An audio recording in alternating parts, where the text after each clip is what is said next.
Je anilo premadano karma kacho.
Krishna Krishna Hare Hare Rama Hare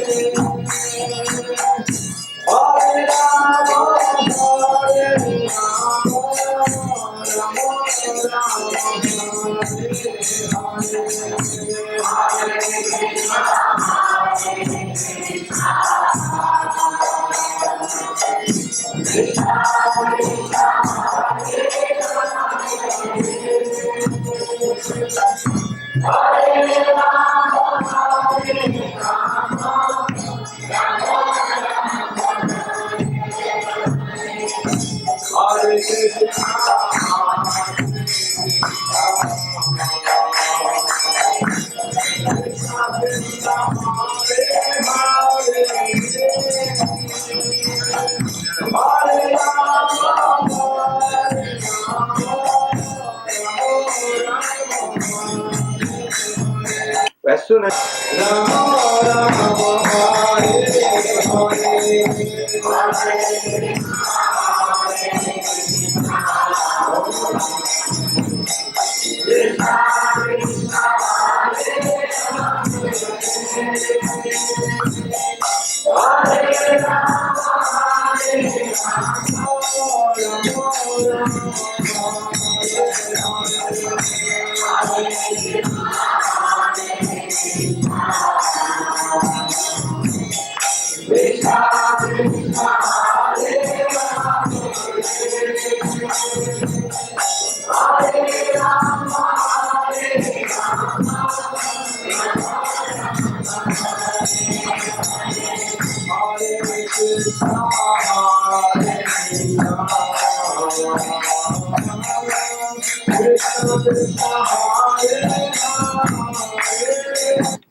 Hare Krishna. So before we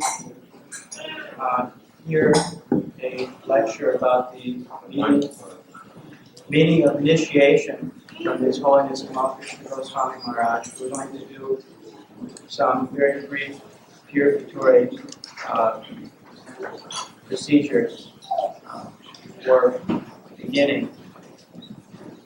So first rite is to perform Achman, and you purify first the right hand. I take 3 drops of water, right, sit on the right hand. Hold the glass, and look back.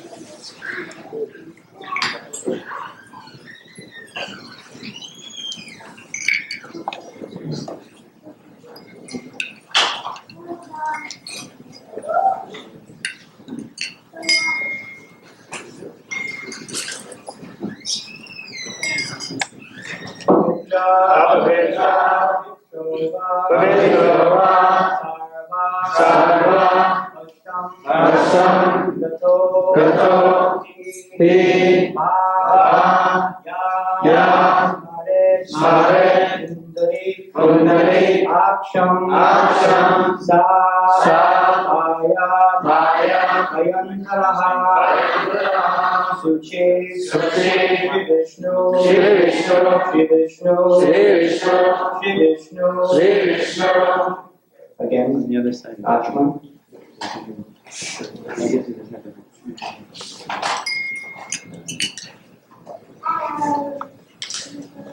Krishna, put on the text leaves on these 3. Is there any Brahman Bhakti link? I don't know.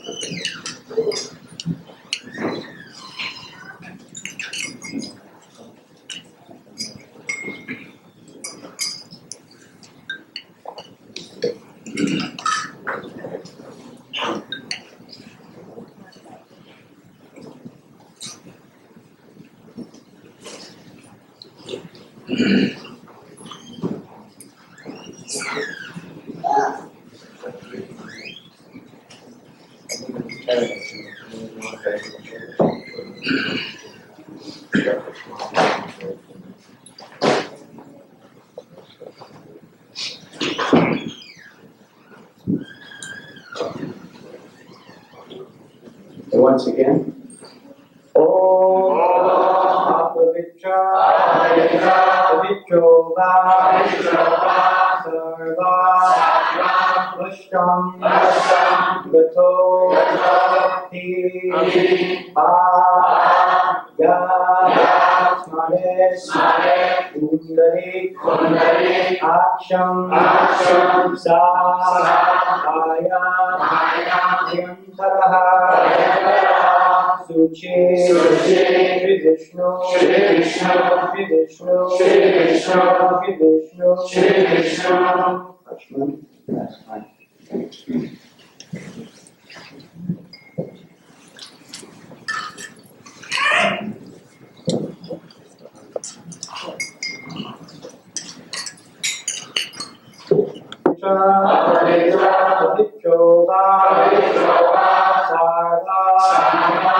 We would like to begin this auspicious ceremony of initiation, welcoming 7 devotees into the disciplic succession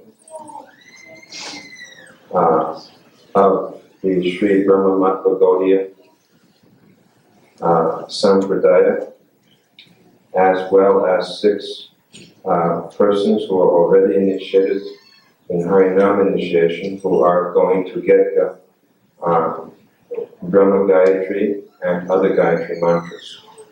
So to begin, we first offer our respectful obeisances unto the lotus feet of our spiritual master, the founder Acharya of ISKCON, His Divine Grace A.C. Bhaktivedanta Swami Prabhupada, by whose mercy we are all sitting here today. Were it not for Srila Prabhupada's causeless mercy, the Hare Krishna movement would not have been established around the world as it is today, and all of us would not have this opportunity to be sitting in each other's association. So we first of all offer our gratitude, our prayers, our obeisances to His Divine Grace. And also to the presiding deities of Hare Krishna Dham, their Lordship Sri Sri Radha Nila Madhava, Sri Sri Radha Giridhari, Sri Sri Goinitai, Sri Giriraj Govardhan, and their eternal servants, the members of our disciplic line, Srila Jagannath Das Babaji Maharaj, Srila Bhaktivedanta Thakur, Srila Gaurkishore Das Babaji Maharaj, Srila Bhaktisiddhanta Saraswati Thakur, and the founder Acharya Diskan Srila Prabhupada. We are very pleased that His Holiness Giridhari Swami Maharaj could be here today to perform this auspicious fire sacrifice. And also that two other sannyasis are also present here, sitting and gracing this occasion. His Holiness Vitatvaja Swami Maharaj,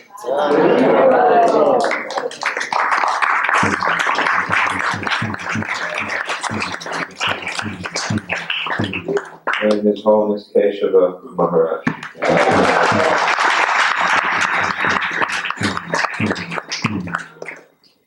Vitatvaja Swami Maharaj has a boys' Gurukula ashrama, which he is the head of, and I believe that the boys are also here today, seated somewhere in, oh, there they are. You can see their bright, blissful faces.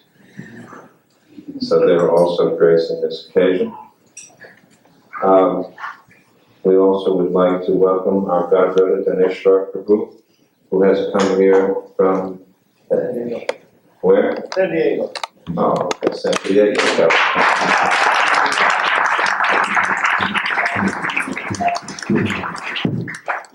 And persons have come from far and wide.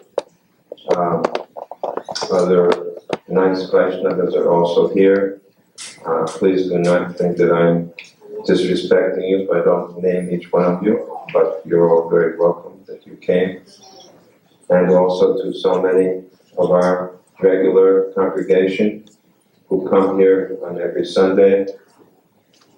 We welcome you. You must have noticed by now that the arti would have been going on. Perhaps your stomach is grumbling. But we will take the permission of the deities to delay the arti this one time, considering the fact that the fire sacrifice should be performed first. The person should get their initiation done, and then the arti should be done as a final conclusion of the ceremony. Considering that tomorrow is a holiday, I hope that you are not put into any difficulty if we delay you a little bit tonight. I don't think anyone is going to work tomorrow, am I right? Anyway, if you are, my apologies to you. And of course, this is the last Sunday that we will be holding the program in the evening, right? Starting the following week, the program is going to be shifted to the afternoon, noontime. I think around noontime. So this is the last time you will have to suffer from delays in the evening. So now I'm going to give a little talk. I'll try to keep it short, but I can't be sure about that.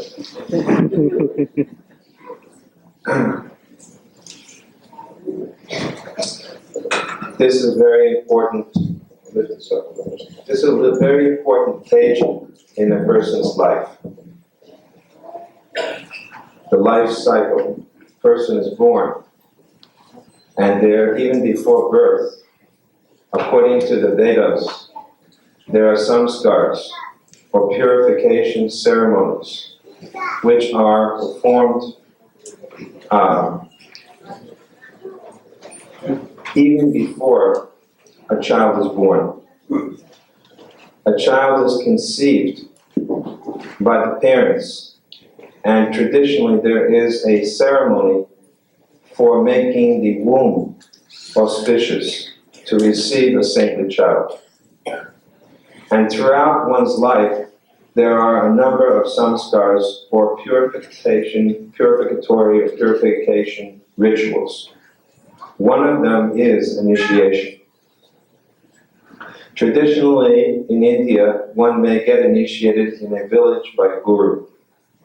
And most persons are initiated in that way. This initiation ceremony is something a little different. The guru from the village, the cool guru, assists in the various rituals which a person undergoes throughout life. This type of initiation comes in a different way, in the sense that one is connected eternally in a sampradaya with Krishna. And for example, our guru, Prabhupada, got initiation from a village guru or family guru, let us say. But later on, he took initiation from His Divine Grace, Bhaktivedanta Swami Prabhupada, who he called my eternal spiritual master. So there are many types of gurus, but this type of initiation is something a little different, in the sense that it is meant to connect one permanently and eternally with Krishna through a line of disciplic succession.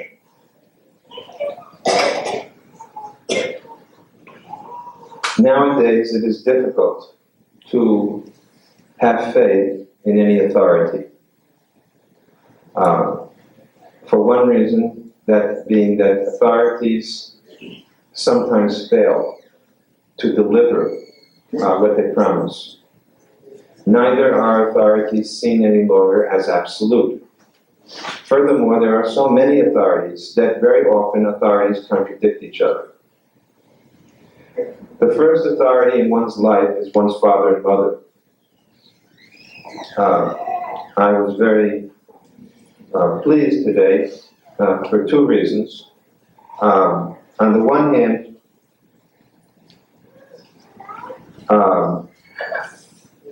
two of the persons being initiated are the father and mother of someone who's already initiated.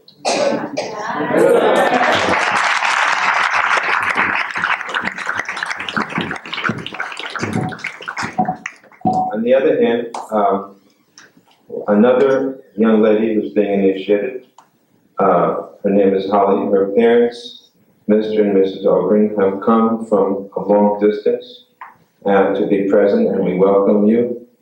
Where's your wife? No, back here.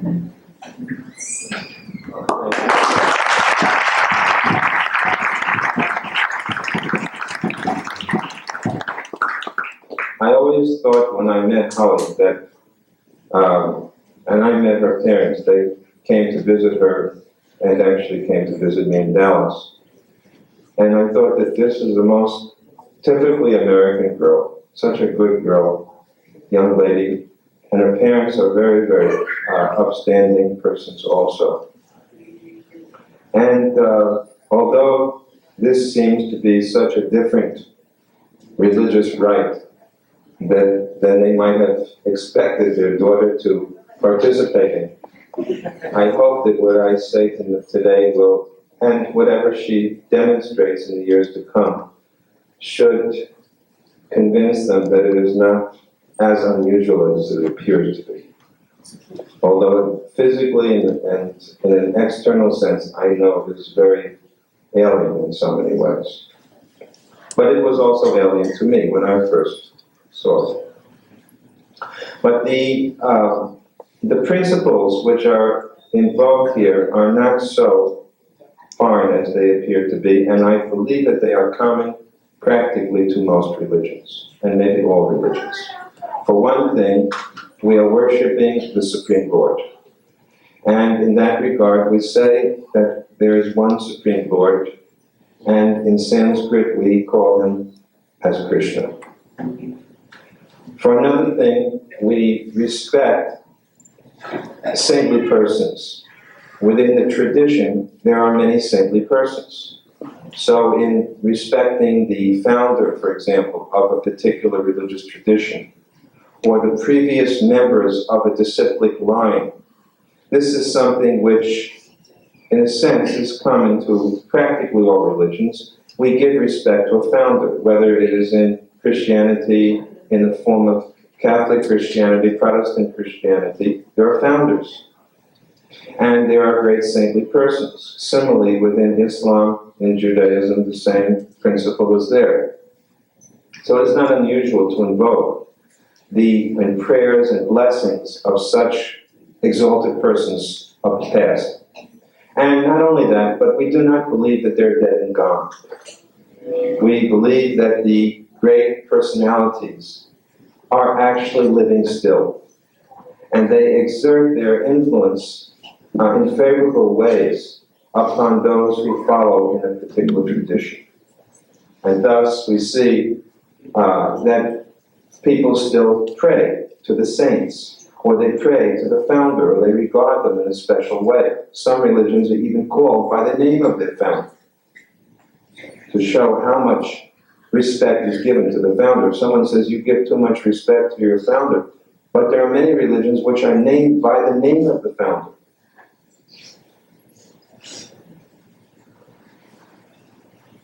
A person is called sometimes, Islam followers are called Mohammedans. Christianity is named after Christ. Denominations within Christianity, like Lutheranism, are named after the founders. So it is very common to give respect to the founders.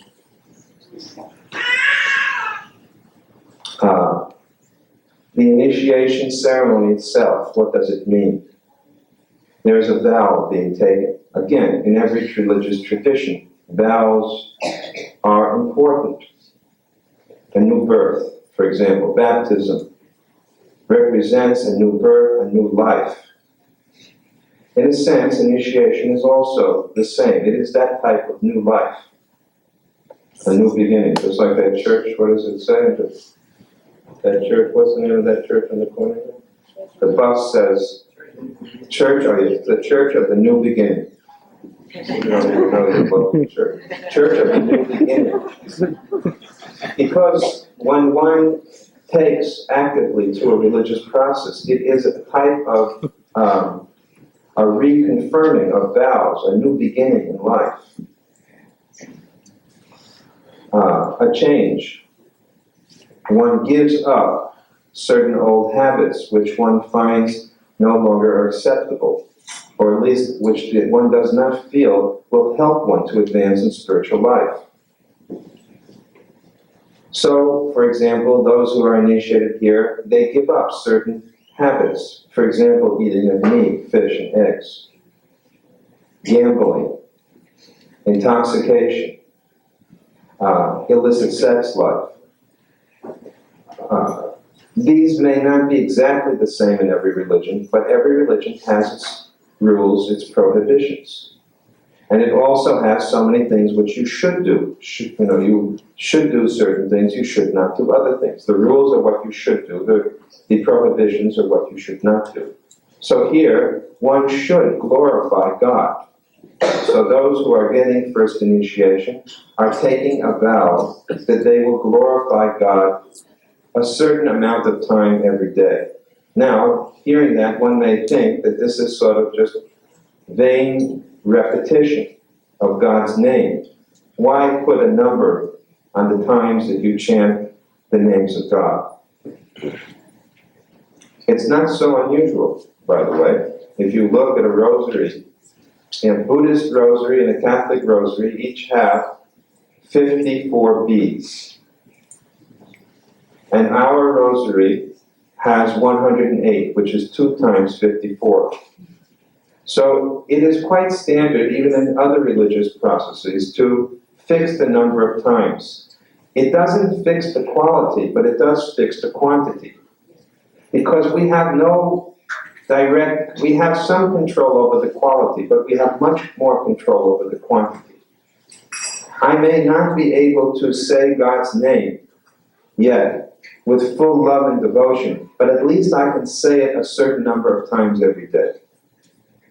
So you will see that when those who are getting first initiation take the beads, the spiritual teacher, the spiritual master, the guru will say, "What are you promising?" And the person will say, "I promise to chant every day a certain number of times the holy name of God." We don't say, "Do you promise to chant the holy name of God in love of God?" We can't ask that because the process, the goal of the chanting is love of God. The process to achieve love of God in this day and age is recommended singing the names, chanting the names of God. So it is hoped that by repetition, the holy names of the Lord will influence the devotee in such a way that gradually a devotee's heart or consciousness will become purified. How this happens is the following: that the name of God is said to be not different from God. God and his name are one and the same. So by regularly coming into contact with the name of God, one feels the presence of God. And the presence of God purifies all impurities, all dirty things, all things which are unnecessarily keeping us from remembrance of Krishna. At the final moment of death, final moment of life, when death comes, what is one's life worth? All that one has done has become accumulated, and one is judged at that time. In a sense, life is a preparation for that final moment. The Bhagavad Gita, the Vedic literature tell us that that final moment will determine one's future destination. So the constant repetition of chanting, the dedication of one's life in the service of God is meant to prepare us for that final moment, when hopefully we will be able to call out to the Lord, "Please take me now. I have nothing more to do in this life." In the meantime, throughout one's life, we will have to do many things besides chant. Just like Maya Porshashi's father is a taxi driver in New York, and he's got to do a lot of driving. I know some other taxi drivers in New York who are devotees of Krishna, and they do a lot of preaching. Because, next to a psychiatrist, a taxi driver is a person you tell practically the most intimate things in your life. Especially New York taxi drivers, because there's always traffic jams. So I find, from what I've been told by many devotee taxi drivers, that they are able to do a lot of preaching. They give out a lot of our books to their customers. Because after a while, the people start telling them. In fact, the first temple president of the temple that I was in, his name was Jayananda Das, and he was a taxi driver. And his lectures used to consist of telling us about the passengers he had the previous day. And he would always lecture, he'd be rocking back and forth. And he'd say, "Oh, I met this guy, came into my taxi, and he was suffering like anything." And he would tell us the whole story of a person's life, and he said, and then I started to tell him, and Jayananda, who is no longer within this world, he's passed away, and we give him great respect. he would help these passengers. Jayananda was a very humble soul. One of the things that made Jayananda so special is that he would be able to relate to anyone on any level. Although he was the president of the temple, he was always doing menial tasks. He would take out the garbage. And all of the garbage collectors, they were very fond of Jayananda. They used to call him Johnny Nanda. They couldn't pronounce Jayananda. They said Johnny Nanda. They thought his name was Johnny Nanda. But they said he's the only person we know that helps us to load the trash in the truck. So everybody else just doesn't want to have anything to do with us because it's a very dirty business. But this is the only person we know who stands there and lifts the cans with us and tosses the trash into the truck. And, you know, sometimes Johnny Nanda would get the trash collectors to sit down and he would feed them prasadam. And they had such nice remembrances of him. By all this, I'm only trying to say that we are going to have to do many things besides just chanting on our beads. Many of our students here, Holly, she's a graduate student at University of Texas, Austin. Behind her is Andrea, she's an architect. She works on designing for our Mayapur project in India. Ruchi Rana, who's getting her second initiation, is just graduating next week from University, California, and she's going to be a teacher. And Gurudiana is a student here at the University of Houston. Madhavilata is a student in Dallas.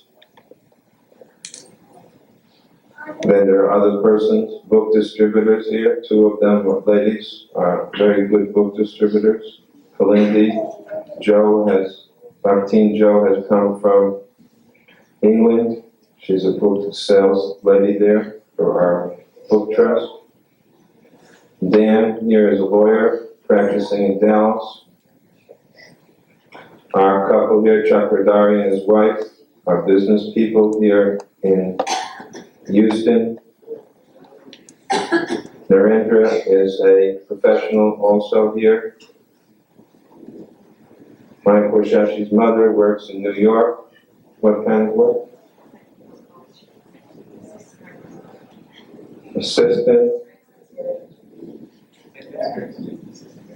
Assistant records manager in a college there in New York City.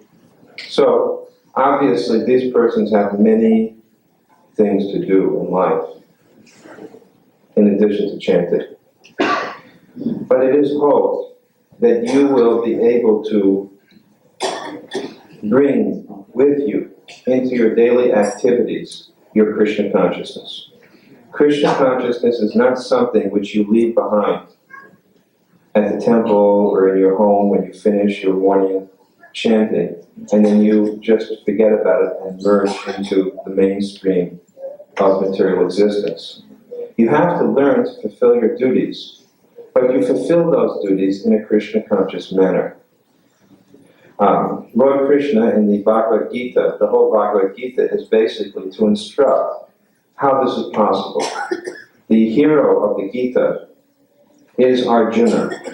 Arjuna is a soldier. What could be more instructive than a setting as the Bhagavad Gita? Because each one of us finds himself or herself at some point in conflict, confronting so many tensions within this world. No tension is as severe as war. No conflict is as serious as war. Krishna picked the most unlikely or most difficult circumstance to teach how one has to be equipoised, fixed in duty, even in the most difficult circumstance. Now there is one circumstance which epitomizes difficulty more than any other. And what is that? The final moment of one's life.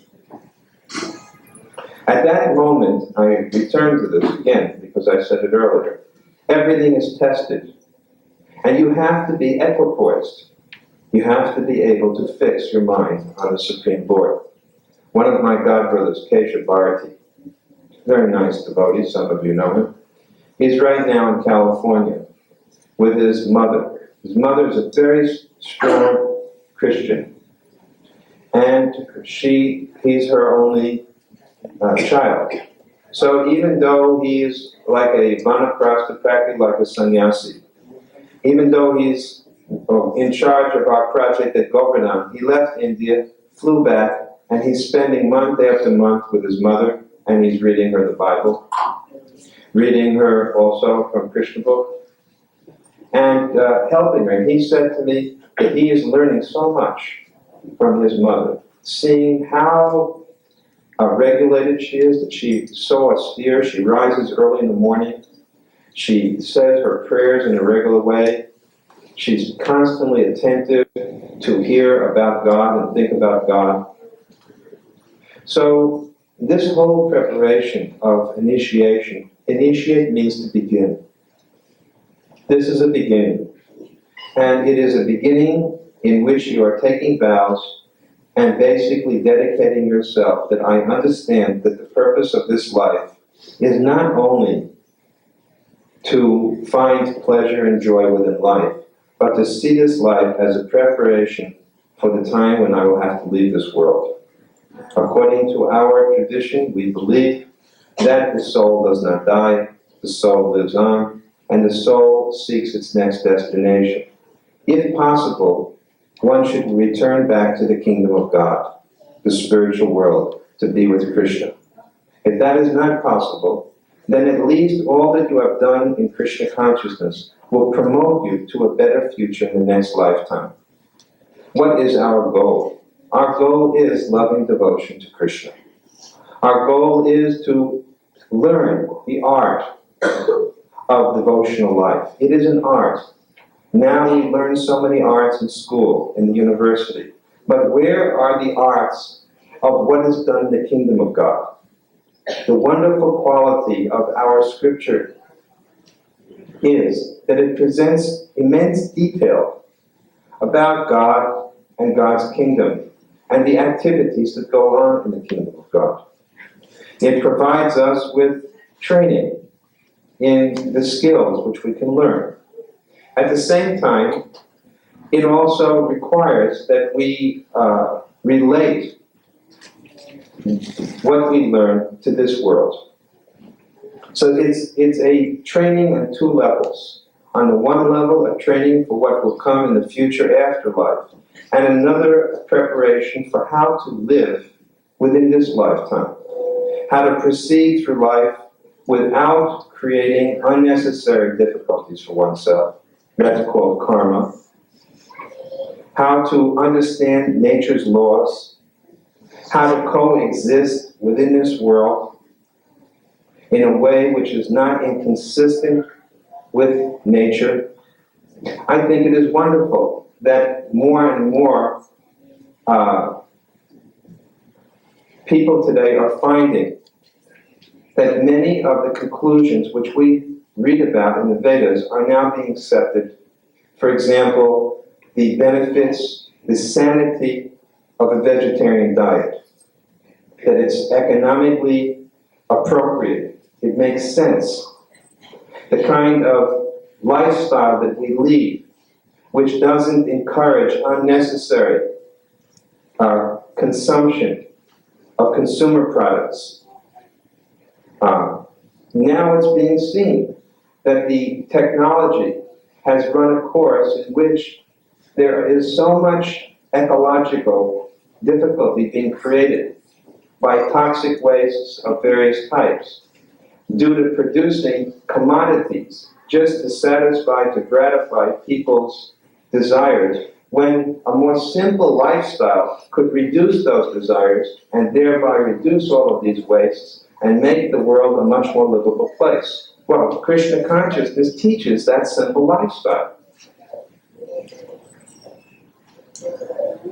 If people make a careful study of our philosophy, of our way of life, of our culture, this religion comes along with a culture. It's packaged. And that culture may appear to be foreign or alien. But there's some sense to it all. If someone will make a careful study of it in a non-sectarian way, they may see that although in most recent times this culture was practiced in India, it may not be called Indian. We don't refer to it particularly as Indian. We say it's a Vedic culture. And the Vedas are not particularly, although they may be most recently Indian, they're not in their essence necessarily Indian. Veda means Vedanta, or the end of all knowledge, the conclusive truth. That conclusive truth is neither Indian nor American nor any other national denomination. It's transcendent. The truth that we're talking about is a transcendent truth, the truth about God. And a culture which teaches all things in relationship to that supreme truth of God is called Vedic culture. And it affects the food, so there's so many rituals and rules. And if you say, well, I don't find those rituals and rules exactly the same in each religious tradition, you have to consider whether religious traditions really came with cultures. Because most of them didn't come, they're culturally affected, but they don't necessarily endorse a particular culture. There's something very, very unique in one sense, because here's a religion which packages itself with a culture, with a particular type of food, a particular type of dress, for reasons which it gives, which are connected to its own theology. We connect the food and the dress to the theology, to the religious philosophy. We don't say it's culturally relative. There's a reason why we shave our heads. It's not because it was a hairstyle 3,000 years ago. And that's not why we wear dhotis or saris. Because it happens to have been the traditional dress of India. We have a philosophical or theological reason why we do it. That's very unusual, because generally you don't find that type of detail, or connection, or importance given to it.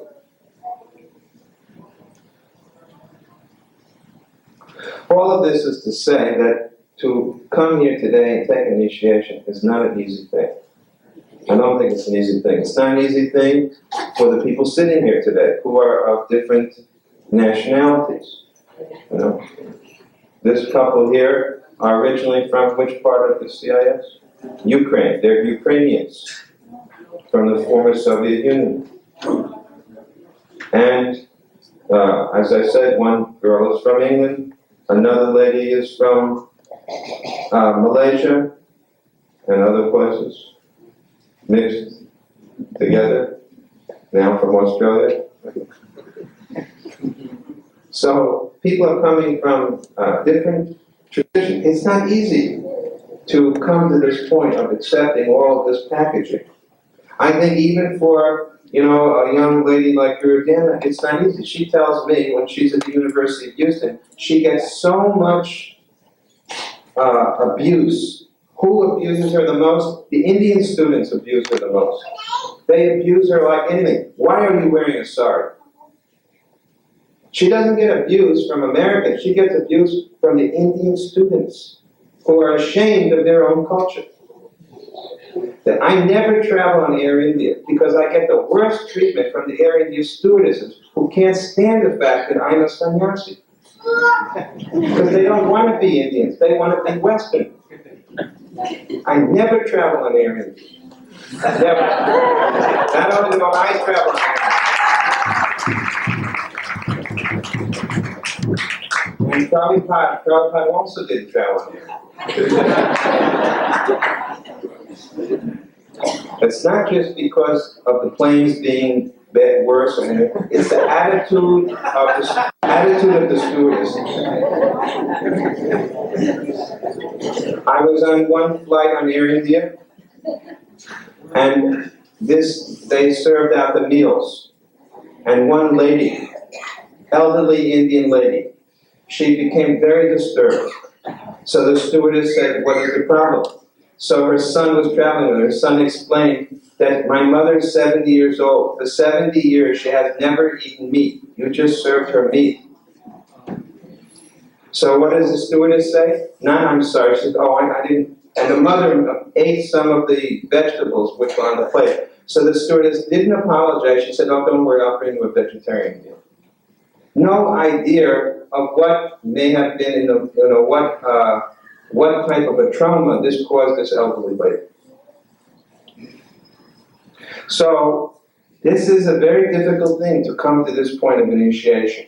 And it is not easy. You have Indian people taking initiation from a Western body guru. That's not easy.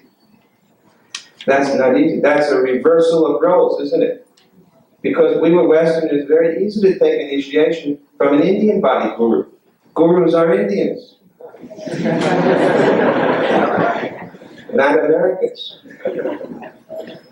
But they are doing this. It is not easy to take a spiritual master, to bow down in front of a human being. Of course, in Catholicism, they still do that. When the Pope goes, you see that the bishops offer full obeisance. They bow down and do full obeisances. We call that danyavad, to bow down like a rod. I've seen photographs when the Pope went to Africa, and all the bishops, white and black, bowing down at his feet. But in many religions, they've rejected that because, for example, in Catholicism, they had a problem with, throughout the history of Catholicism, that there were some very corrupt popes. So there was the Reformation, Protestant Reformation, one of the causes of it was that they rebelled against this. The priesthood of all believers, everyone should become a priest. If the authority is not qualified, everyone has direct access to God. You can read the Bible and directly access God. That is Protestant Reformation. In that sense, we're a little bit more Catholic. Because we do believe that one should approach God through the representative of God. And therefore we give importance to a guru. But the guru is not a direct connection, but he connects you to the previous guru and to his previous guru. And that is called a disciplic line. And that's also there. Apostolic succession is there in the Catholic Church. They have this apostolic succession. Back to Peter, they said. Now, whether or not you agree that they have it, or whether or not you agree that we have it, that's our principle. When I initiate someone, I'm trying to connect them with my guru. And he is connecting them with his guru. And the line goes back in that way. I'm also seeing my godbrother Radhanath Prabhu. Welcome here.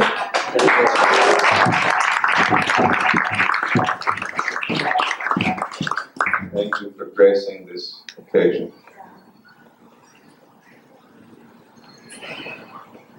So this takes some doing. This takes some humbling. I go to the university now myself.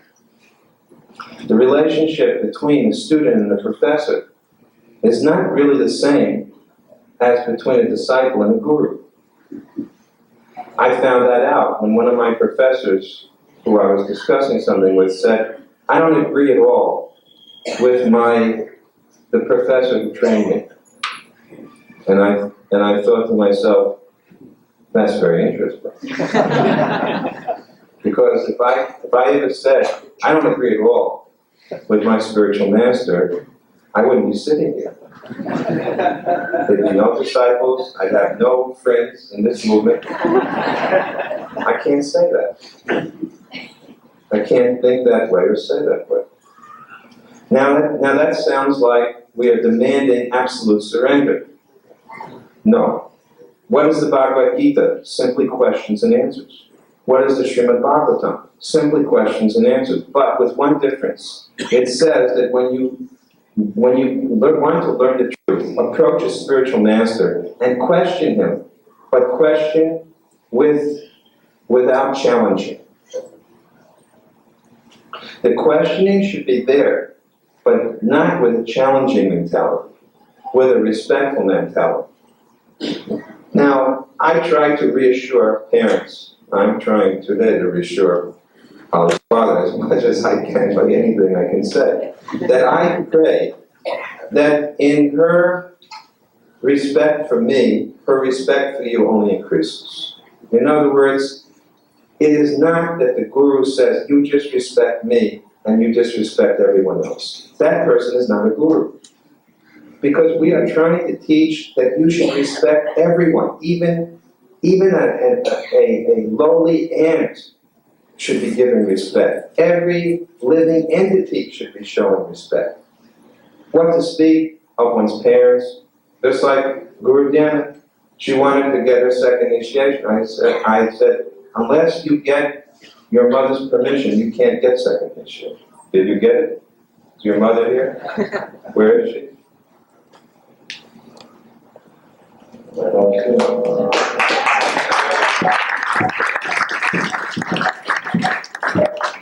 Are you giving permission? I even told her to get it in writing. I didn't trust your daughter that she might say something. I said, make her put it in writing, I don't believe it. You may say so many things we're again. But I always tell her mother that, the daughter will become a better daughter by becoming Krishna conscious. If she doesn't, then this is a failure. It's a failure. If the children don't become better, then it's a failure. And I think this is a very important principle, that here's an example of these parents.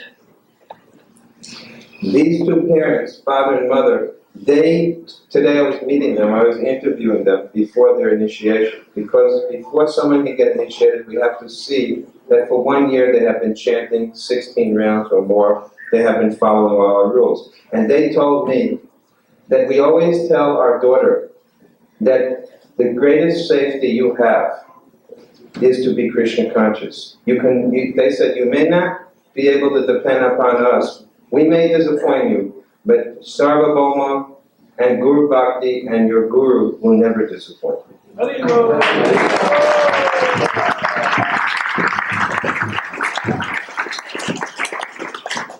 Sarvabhauma Das was selling books. It was one of his first days in New York selling books. And he decided that he would carry out some Russian books. And who would he happen to meet but this couple? So he sold them a Russian book. And they had already contact with our movement, right, in the Ukraine. But they didn't know where the devotees were in New York. New York is such a big city. And suddenly Krishna put these two people together, Sarvabhauma, and they met together.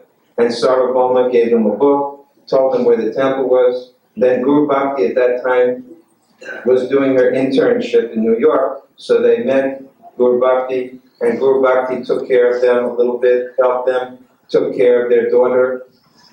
I wonder how many parents sitting here today are telling their children, we may disappoint you, but the Guru and the devotees at the temple will never disappoint you. I wonder how many of you said that. Now nobody's laughing. Nobody's laughing, nobody's saying anything. Because you know that you never say that. You don't say that. And they say, we'll never disappoint you. You never know about these Hare Krishna people. They're very tricky.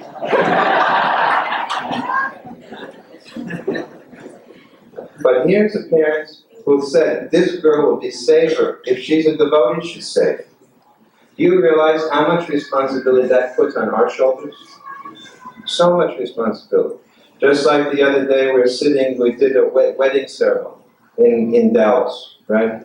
Husband, two devotees got married. So we were conducting the wedding ceremony. You know, it is said that a sannyasi should not be present at a wedding ceremony. That's true. Traditionally, sannyasis don't go to wedding ceremony. Because what is the business of a sannyasi? To take the people out of family life. Right? So you don't put a sannyasi at a wedding ceremony. In fact, in Hong Kong, to see a monk is considered bad luck.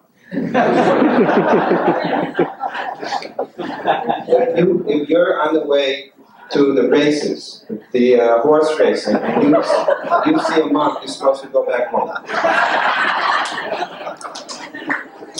Because actually seeing a monk is bad luck materially. It's good luck spiritually, but it's bad luck materially. Similarly, a sannyasi is not materially auspicious. He's spiritually auspicious. Then why were the sannyasis not only at the wedding, but performing the wedding? Why were they performing the wedding? Because this is a responsibility that Prabhupada himself took. That so many things have to be slightly adjusted now in order to help the people of this time. If I, as a sannyasi, who is the guru of these boys and girls, or men and ladies, I know who they are, I may even have to suggest, here's a possible person you can meet that might be a good choice for you. What business is that of a sannyasi? But how will a girl do, or a boy do, how will they meet a prospective person if they don't get some good suggestions? And if they don't get married and they need to be married, how will they advance in spiritual life? So there's a great responsibility in having someone bow down in front of us. If you think that we're getting some big benefits out of this, you are so sadly mistaken. If you think, oh, this person is enjoying himself so much being worshipped, sitting up on a high seat, look at this, they're going to give him some money after the initiation, he's got a fat bank account. I don't have any private bank account.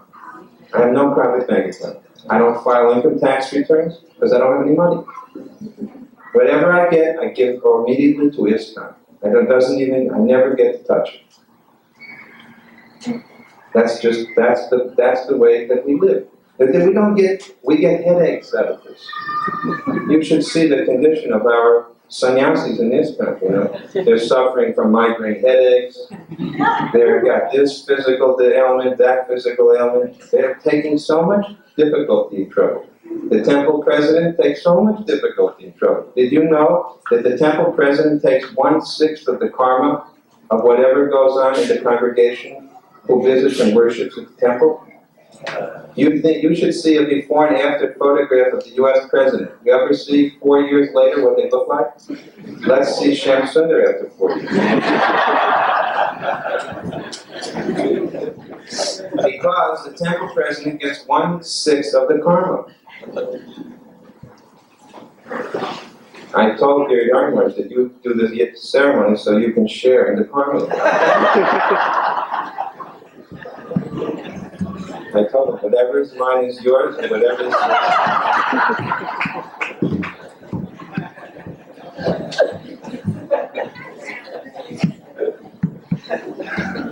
So there is some transfer of karma. That is a very, this may be one of the last points I'll make, because I don't want to wait too long on this. But karma means that when we give initiation, it is said that the guru takes the disciple's karma. And Prabhupada says, therefore, a guru should be very cautious in accepting disciples and should be able to properly digest that karma. So the karma, how will the guru take the karma? This sounds like something that Christianity says that Jesus saves. Is the guru putting himself in the position of Jesus? Not exactly. Because the reason the guru takes the karma means that he passes it through to his guru. He passes it through to his guru, and finally that karma ends up with Krishna. And Krishna cannot be touched by karma. He burns away karma. So if the guru is transparent, if the guru is connected properly in disciplic succession, then the karma is burned away. Now, that means that after the ceremony, a person should be completely pure.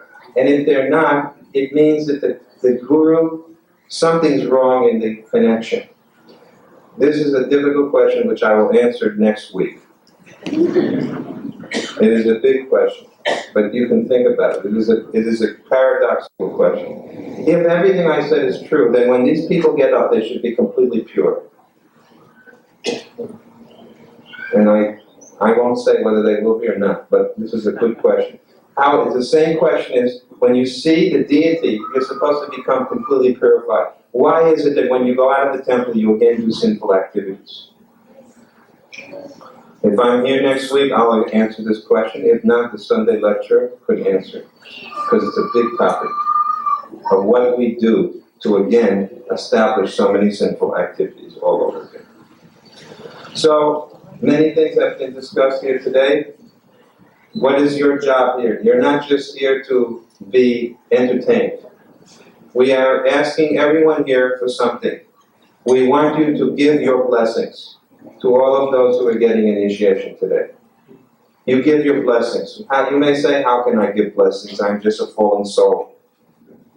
No, you have some strength to give blessings. Everybody sitting here today has got some spirituality, some pious asset. You please wish them well. That much you can do. Even if you can't bless them, wish them well. Wish that they should fulfill the purpose of their initiation. Help them by that blessing that they can achieve love for Krishna in this lifetime.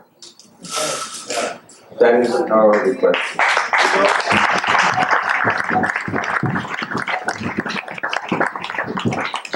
So now we're going to give the names to the new initiates, and we will give them their initiation beads. First of all, Bhaktivedanta is going to get their beads.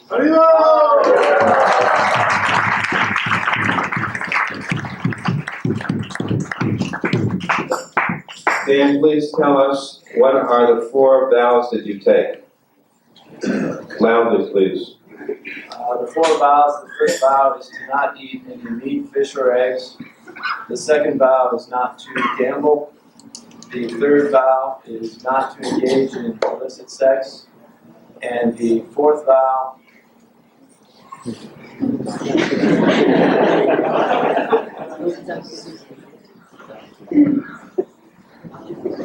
Think deeply, you're a lawyer. intoxication. Not to take any intoxication.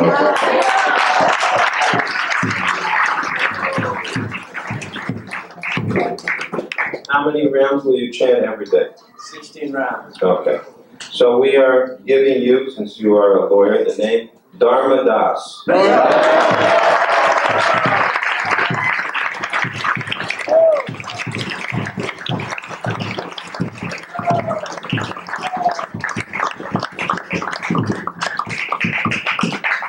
A lawyer should be dharmic. So if you're in Dallas and you need a lawyer, of course he may not remember all of the things that you saw, but at least he won't cheat you. Okay, next is Narendra. Narendra has been a devotee for quite a few years here at Hare Krishna Dham. And a very faithful devotee, very humble also. What are the 4 vows that you made?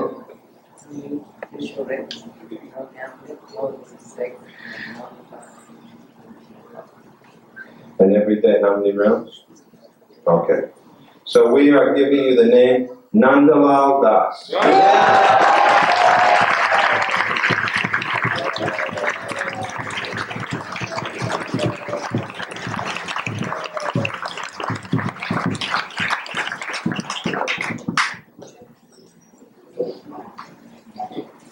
Nandalal is the name for Krishna, son of Nanda.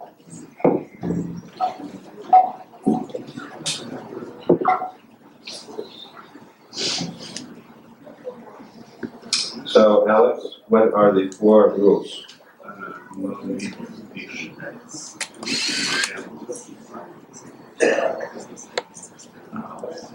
Every day. Try to chant as many rounds as possible while not driving. At least 8 rounds, not driving. And when you have your days off, all 16 rounds.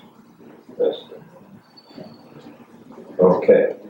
So, we are giving you the name Akshobhya Das.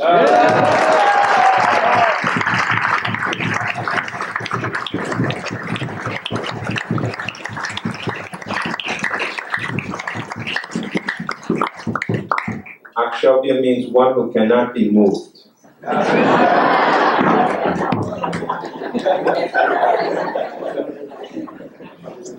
Now his wife, Larissa. What are the 4 rules to, what are your 4 vows you will take?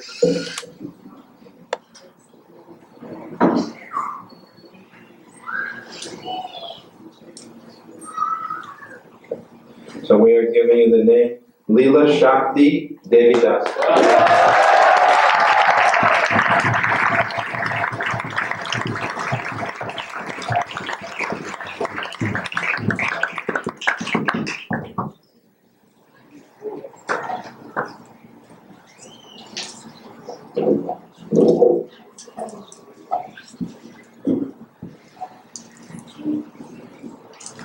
So, Holly, what vows do you take today?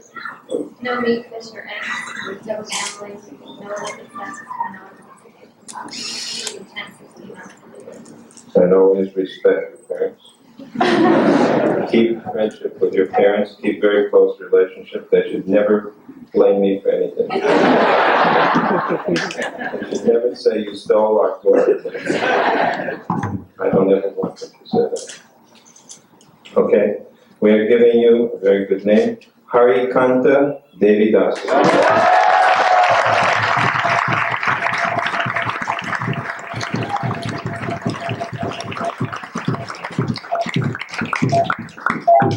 Harikanta means one who is dear to the Lord. One who is dear to Hari.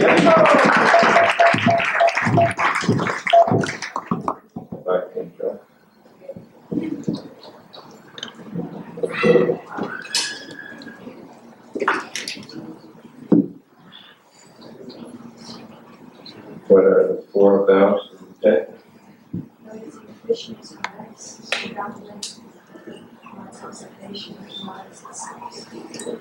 Every day, how many rounds?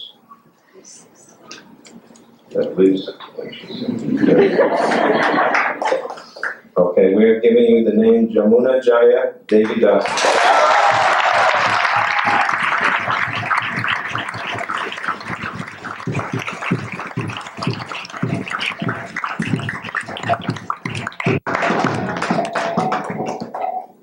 Jamuna Jaya, Jamuna River, Jaya Jamuna.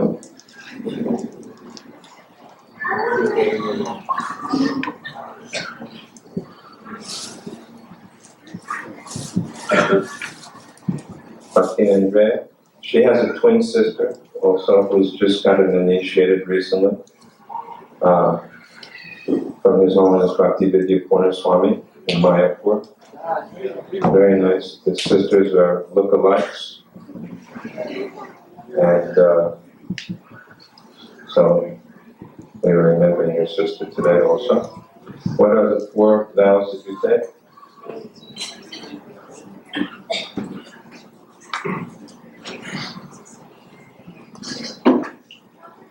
So we are giving you the name Anuragini Devi Dasi.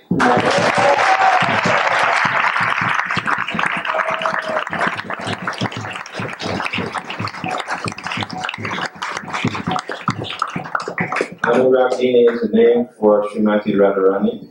It means one who induces love in Krishna.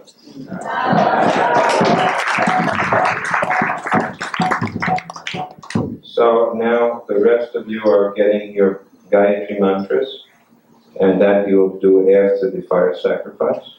You come over here, then I'll give you the mantras one by one.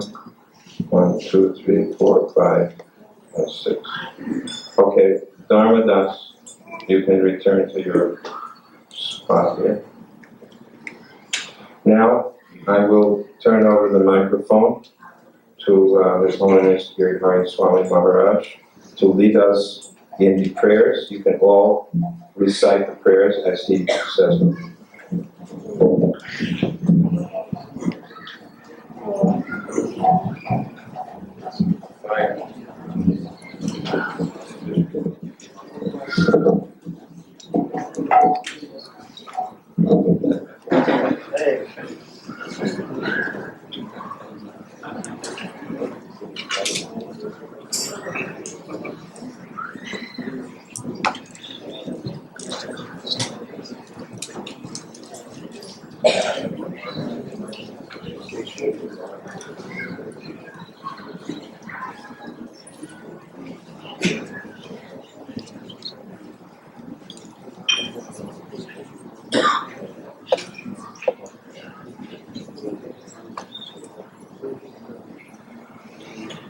Everyone, please chant loudly. Om Abhyana Vidandasya Janangana Salakaya Chakshu Milita Yena Tasmai Shri Guruve Namaha Shri Chaitanya Manobhishtam Stapitam Yena Bhutale Swayam Rupa Gada Ayam Dati Sva Vadantika. I take small amount of drinks and throat when I hear the mantra Swaha. Swaha, Swaha, Swaha, Swaha, Vande, Shri Guru, Viruta, Parakamala, Shri Guru, Vaishnavamscha, Shri Rupa, Sagrajatam, Sahagana, Raghunatham, Vitam, Sijiva, Satvaitam, Sadvadutam, Parijana, Sahitam, Krishna, Chaitanya, Devam, Shri Radha, Krishna, Padam, Sahagana, Lalita, Shri Vishakanditamscha,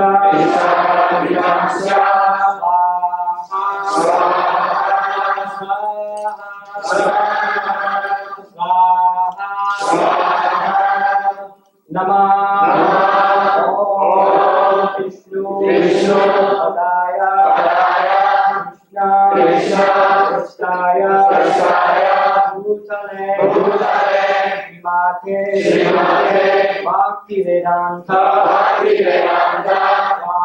Swami Ite Namane Namaste Saraswati Devam Gauravani Pracharane Nirvishesha Punyavadi Bhaskadya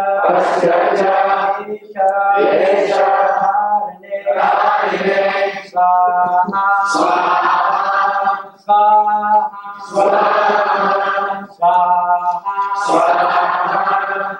Namah Om Vishnu Padaya Krishna Kristaya Bhutale Srimate Bhaktivedanta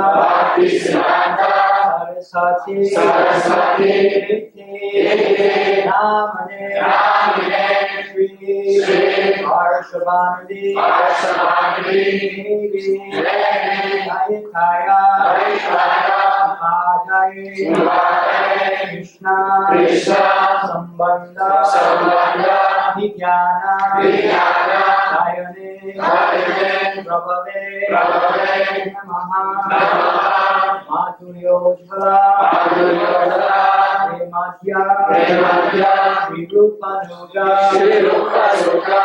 Bhaktida Shri Gaura Karuna Shakti Vigrahaya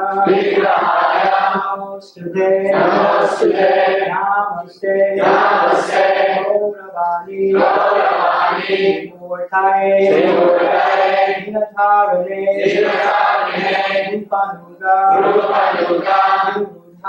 Nirudha Kashidanta Manta Harane Svaha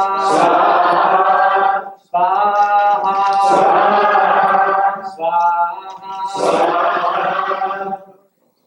Namah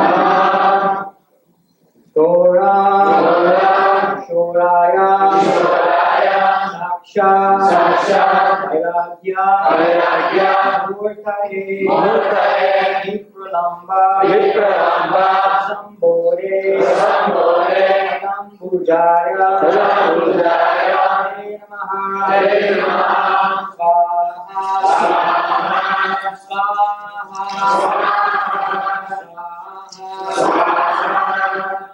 Namo Bhaktivedanta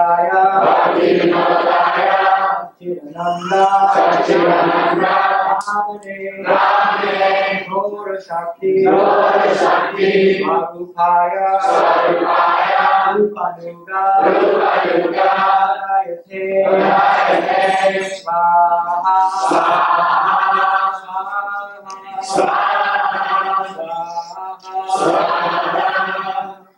Gora Baba Gune Swam Nirdeshta Sajjana Priya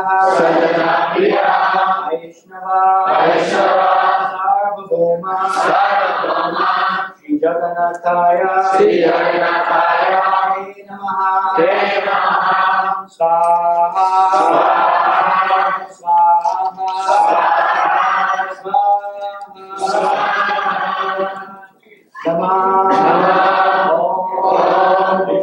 Vishnu Adaya Krishna Bhutale Srimate Tamal Krishna Goswami Name Svaha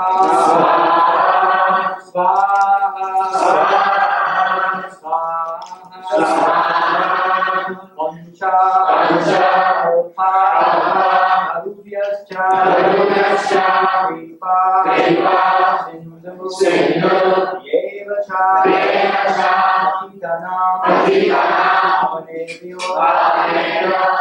Vaishnavebhyo Namo Namaha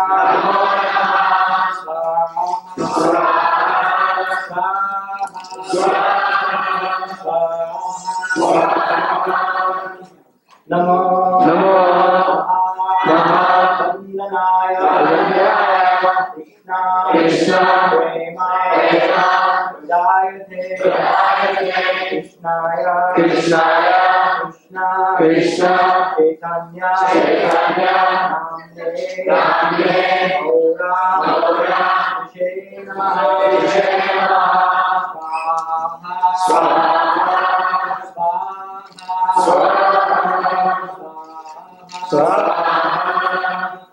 Pancha Tattva Makam Krishna Bhakta Rupa Sarupakam Bhaktavataram Bhaktakyam Namami Bhakta Bhaktikam Svaha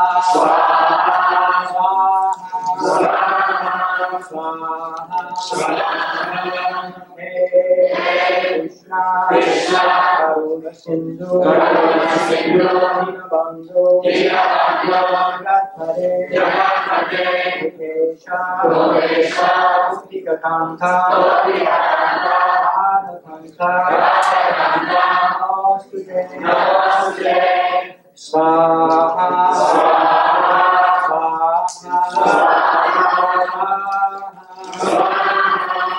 Jayatam Surato Mama Inda Matir Gati Mata Sarvasva Buddha Radha Mohana Swaha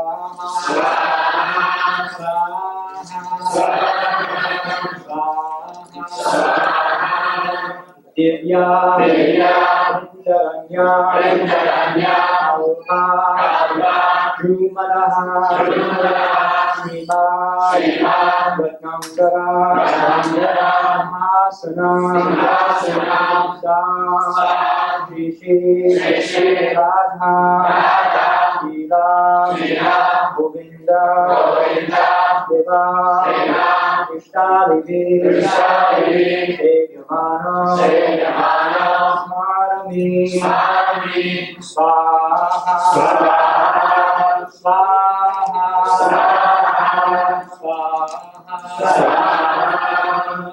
Srimad Rasa Usarambi Vamshivata Tatha Ikaha Harshan Ego Swanai Gopinatha Shriye Tuna Swaha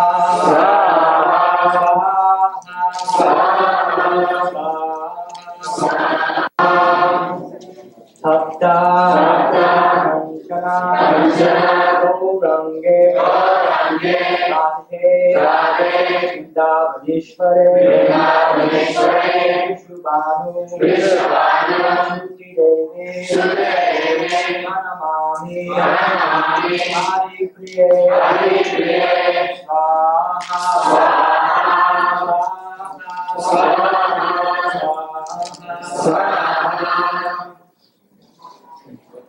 Now, stand. Banana between forward palms. Then when I tell you to place, banana in the fire.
Try to place it in the middle.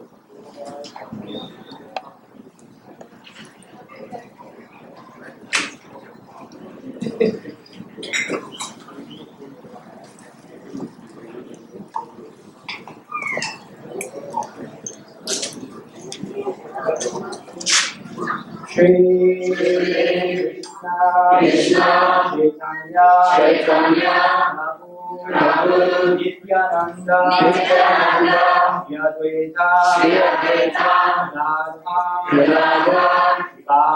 Srivasani Gaura Bhakta Vrinda Hare Krishna Hare Krishna Krishna Krishna Hare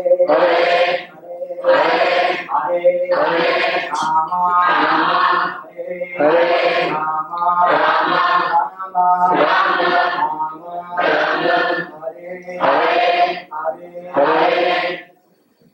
Now we should have a kirtan. Now we're going to have arti.